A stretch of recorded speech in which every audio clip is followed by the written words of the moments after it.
رسول اللہ صلی اللہ علیہ وسلم نے اس فرد کے لیے بات کہی کہ جو روزہ نہیں رکھتا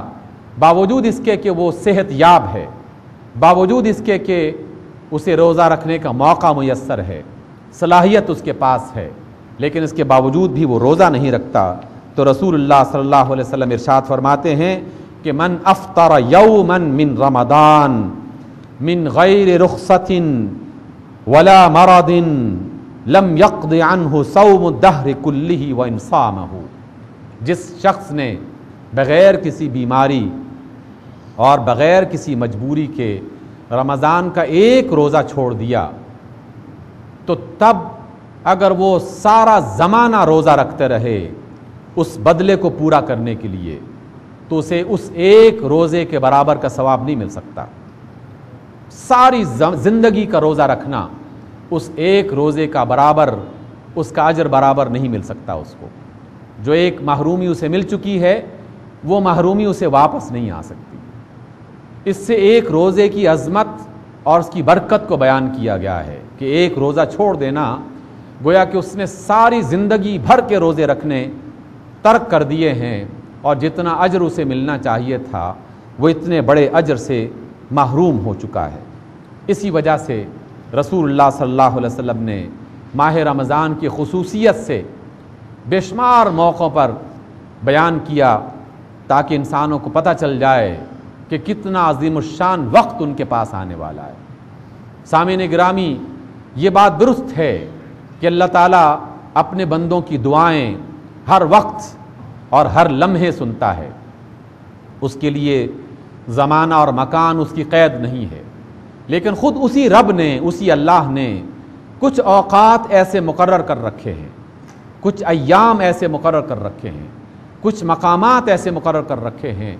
کہ جس میں خصوصیت کے ساتھ وہ اپنے بندوں کو عطا کرتا ہے۔ اس کی رحمت کا دریا اس وقت پرجوش ہو جاتا ہے، اور ان اوقات میں سے اور ان لمحات میں سے رمضان سب سے زیادہ معتبر، سب سے زیادہ پسندیدہ، سب سے زیادہ پرجوش ہو جاتا ہے اللہ تعالیٰ کی رحمت کے لیے۔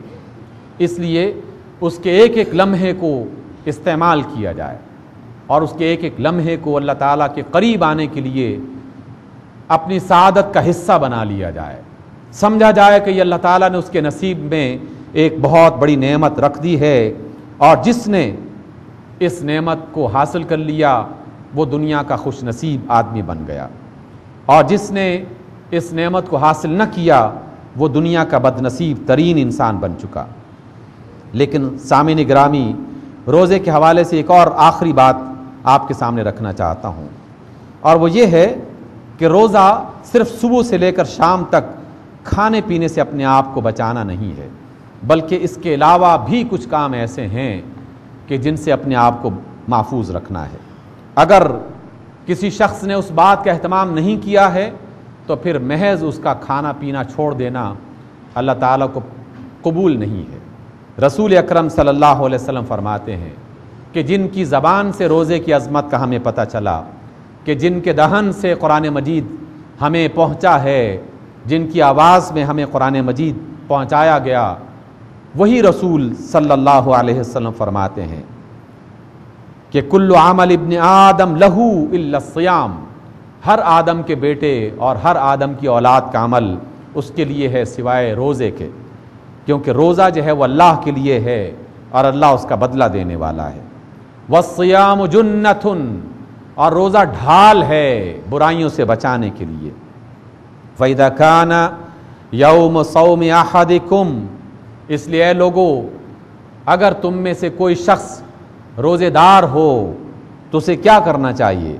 فَلَا يَرْفُثْ، اسے چاہیے کہ وہ بد کلامی نہ کرے، فحش باتیں نہ کرے، اور اپنی زبان سے گندی باتیں نہ کرے۔ وَلَا يَسْخَبْ،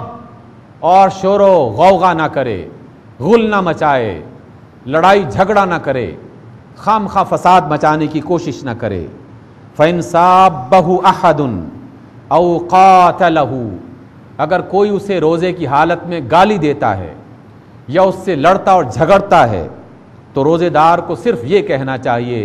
کہ انی صائم، میں روزے سے ہوں، میں تمہاری کسی بات کا جواب نہیں دوں گا. تم اگر لڑ رہے ہو، جھگڑ رہے ہو، گالی دے رہے ہو تو تم اپنا نقصان کر رہے ہو. مجھے اس بات کی اجازت نہیں ہے کہ میں تمہاری گالی کا جواب دوں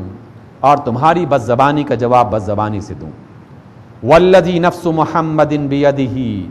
اس ذات کی قسم کہ جس کے ہاتھ میں محمد صلی اللہ علیہ وسلم کی جان ہے، لخلوف فم الصائم اطیب عند اللہ من ریح المسک، کہ روزے دار کے منہ سے روزہ رکھنے کی وجہ سے جو ایک خاص قسم کی باس اور بو پیدا ہو جاتی ہے، اللہ تعالیٰ کو وہ باس اس قدر پسند ہے کہ مشک و عنبر کی باس بھی اس کے مقابلے میں کچھ حیثیت نہیں رکھتی. اور فرمایا رسول اللہ صلی اللہ علیہ وسلم نے کہ للصائم فرحتان، روزے دار کے لیے دو خوشیاں ہیں،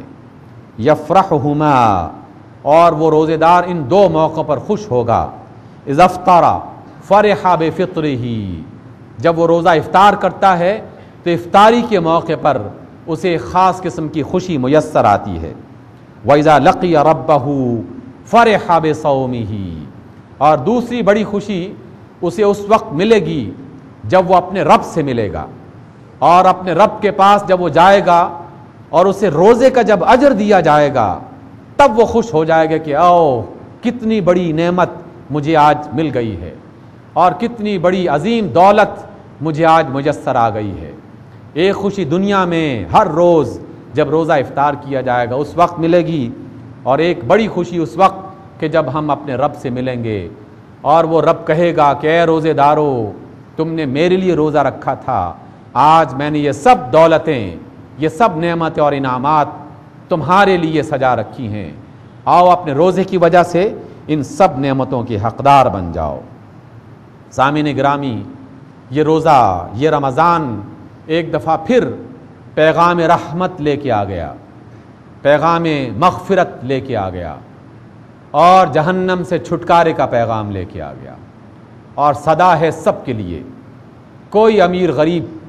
اس میں فرق کے ساتھ نہیں، سب کے لیے صدا ہے، بڑا ہے یا چھوٹا، وزیر ہے یا فقیر، امیر ہے یا غریب،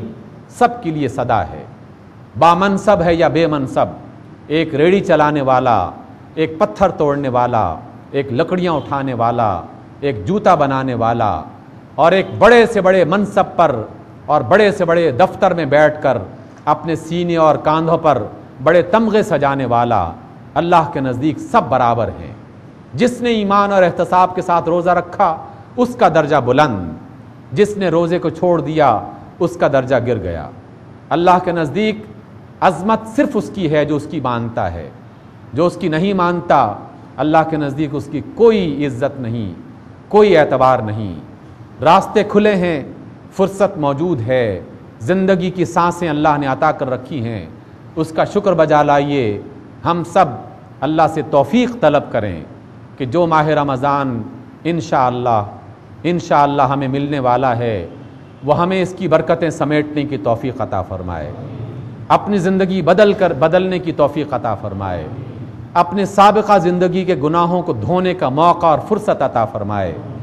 آنے والی زندگی کو سنوارنے اور بہتر بنانے کی وہ ہمت عطا فرمائے. ہمارے ملک کی مصیبتیں اس ماہ رمضان کی برکتوں سے اور اپنی خاص رحمتوں سے دور کرنے کا فیصلہ فرمائے. اقول قولی ھذا واستغفر اللہ لی ولکم.